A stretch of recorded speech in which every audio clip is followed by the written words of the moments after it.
Today I'm going to show you how to make a perfect pot of gumbo. I'm going to make my favorite gumbo, which is a chicken and sausage gumbo, but I do like to throw in some shrimp at the end. To me, this one just has the richest flavor and it's the easiest to make. Now, to all you New Orleans natives, don't at me and tell me how I'm doing this wrong, okay? I'm known for my gumbo in my household. I like to use a combination of andouille sausage and smoked sausage just to keep the heat level down.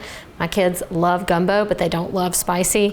Adapt it to what you like. So I like to start by getting that good base flavor on the bottom by browning off my sausage. This flavor will carry over into the roux. Roux is a paste formed of equal parts fat and flour that's cooked together, and it develops this really rich color, and that's what is your base for your gumbo. I have a super easy way to cook my chicken, and it creates this flavorful liquid that I'll also use to add into my gumbo. I just season my chicken with some of that Cajun seasoning and a little bit of black pepper, cover it with foil, and bake it in the oven while my roux is cooking, and then it all comes together at the same time. After browning my sausage, I'm left with a little bit of fat at the bottom. You'll want to account for that fat when you're making your roux because, again, you want equal parts fat and flour. So I'm going to add a cup of oil. I know, sounds like a lot. And then I will whisk in an equal amount of flour. Once I get everything in there with a whisk, I put my whisk down and pick up the wooden spoon. You want to cook this low and slow, and it's probably going to take close to an hour to achieve the color we need for a good Cajun gumbo. You'll notice families have wooden spoons that have like a slanted side at the end. It's from constant stirring. It might be their gumbo spoon. I have one that's my suka spoon, which is my like spaghetti sauce spoon, my Sunday sauce spoon. It has a slight curve to it because it's going to require patience and a lot of stirring. Your heat level should be about at a medium low.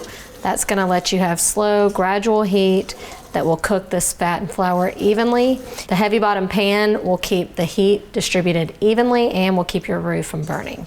The roux is going to go in several stages. So it's going to start at a creamy, whitish blonde, and it's going to carry over. We're looking for like a chocolate brown. Don't worry about those brown bits from the sausage earlier. Those are slowly being incorporated into my roux, making it extra flavorful, and the rest will lift off the bottom of the pan when I add my liquid. Now is the time to let it go. You'll want to check it very often, but in the meantime, you can be prepping your other ingredients. I'm talking about the holy trinity of Cajun cooking, which is a combination of onions, celery, and bell pepper. All right, it's been a good half hour, I'd say, and we are just now starting to get the golden brown. Once it gets to this point, it will start moving faster. A good indicator is the smell too.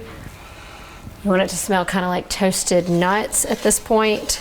You definitely don't want it to taste burnt. You can tell the difference. That burn will give you that just kind of sulfury kind of smell. This does not. The chicken that took about 30 seconds to prepare looks like this and prepared all this liquid gold. Remember, we didn't add any liquid at the beginning, so I'm going to use this juice in combination with my chicken stock. It's going to be so good. I just chop this chicken and add it in later. All right, I'm just about where I want to be. I like to go ahead and add my holy trinity in at this point because the roux is going to continue to cook and then it'll get really where I need it to be. There is one thing to note. You'll find recipes for Cajun gumbo and Creole gumbo. What is the difference? Cajun gumbo has a dark roux and a rich flavor, but usually does not include tomatoes. Creole gumbo generally does include tomatoes. I like to add in a little salt at this point to help those vegetables soften. This is looking so good. Now at this point, normally a roux is used to really thicken, like if you're making a cheese sauce or something like that. At this point, our roux is primarily for flavor, so we are gonna thicken it down the road with that okra. And don't forget that chicken juice. At this point, I'm gonna add in my flavorings and bring it up to a simmer.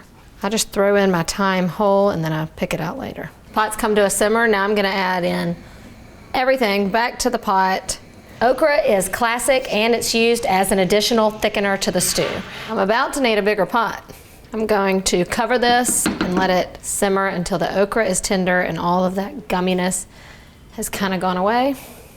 And then we'll talk about how to serve this up. Look at that. All right, finally, I'm gonna stir in that shrimp. Those will cook in seconds just by the heat of the gumbo, and it's time to serve. It's good stuff. When it comes to serving it, I think gumbo's best friend is rice. However, I have recently learned through my friend Elise that they also serve gumbo over or with potato salad.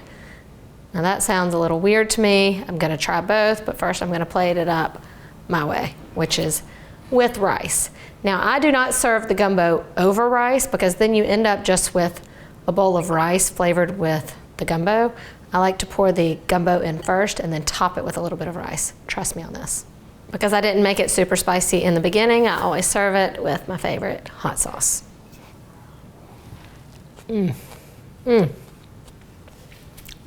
There's just not much better than that. This might be my favorite soup / stew in the world. And to make it even better, try dipping in a little crusty bread. Just to appease you New Orleans natives, I'm gonna try it with a little potato salad too. I don't know how I feel about this. Okay, I could see how that could work. I think I prefer it with the rice, but that's not bad. I hope you have all the tips and confidence now to make your own pot of gumbo. Remember, every pot is different.